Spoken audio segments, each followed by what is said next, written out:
Hello, my fellow Bond fans, and welcome to this latest movie review called Operation Kid Brother, or OK Connery, as some people know it as.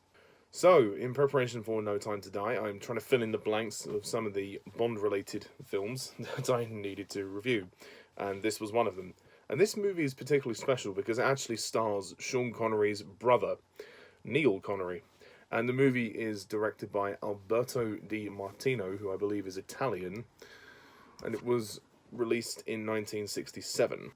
It sort of comes across as a spoof, sort of parody of the James Bond original series. So anyway, the plot of this movie is as follows.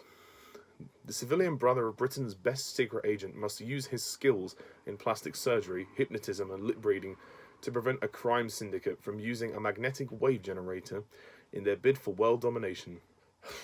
Operation Kid Brother, this movie, oh my god, this movie's a hot mess. I mean, what the fuck happened here? This is just, I mean, like the 67 Casino Royale movie, this is just completely incoherent. I couldn't understand a single thing about this plot.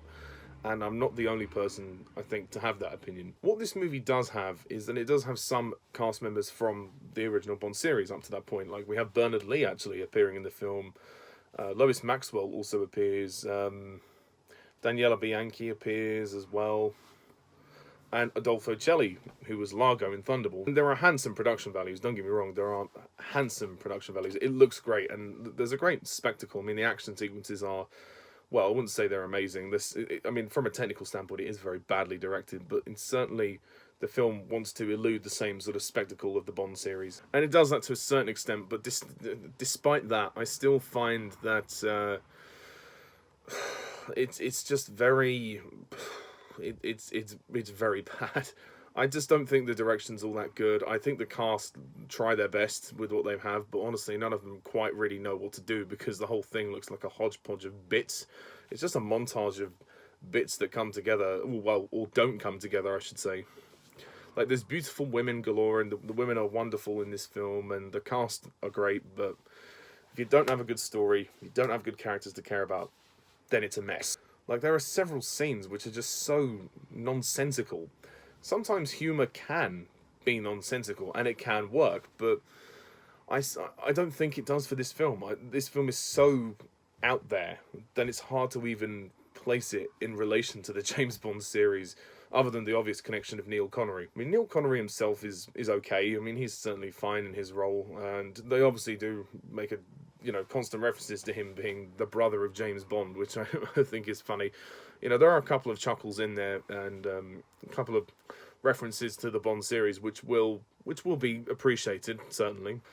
But as a film, this movie is a incoherent mess. It is a complete babble that it goes on for an hour and 40 minutes, so it's not too long. It's not as long as the Casino Royale spoof, which was just far too long. So in that sense, maybe this one I give the slight edge to, but I still don't rate it that much. I mean, even the action sequences are very badly choreographed, and the way this film is edited is so poor. And some of the camera angles are far too close, and the cuts don't really work. You can't tell who's fighting who, and this movie is a technical mess. The sound design is also very poor. There's a lot of dubbing in this film, and I don't think the dubbing really works well at all.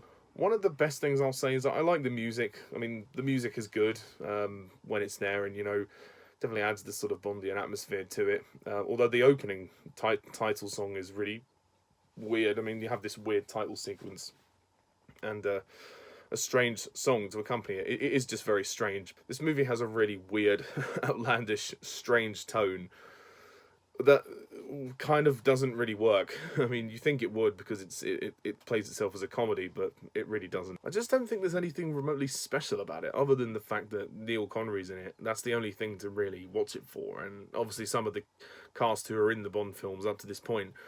Other than that, why watch this?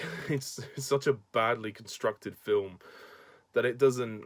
It almost feels like a very poor fan film of James Bond at times, and that's not a good sign. I mean, I suppose the locales are quite good. I mean, again, they've tried to make it look sort of exotic like the Bond movies, but again, it all comes down to that script. The script is an incoherent babble. It's a mess. It doesn't flow. I couldn't understand a single thing that happened in the story, so... yeah, that's all I can say. I mean, there's not much else to it really. And if I laughed at all, it's laughing at kind of how ridiculous a lot of the stuff is, to be honest.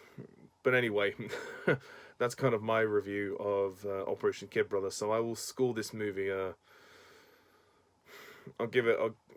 I'll probably give it like a 3 out of 10.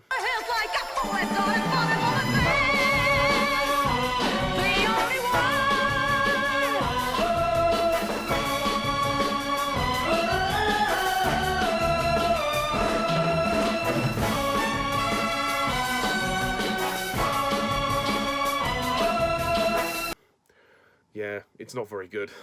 I wouldn't recommend it. So yeah, that's pretty much it, folks. That's my review of Operation Kid Brother, and stay tuned for my review of No Time to Die, which will come hopefully in the next few weeks after I've seen it. So anyway, thank you very much for watching, and as always, I'm Mr. Tarnus11. See ya. Bye for now.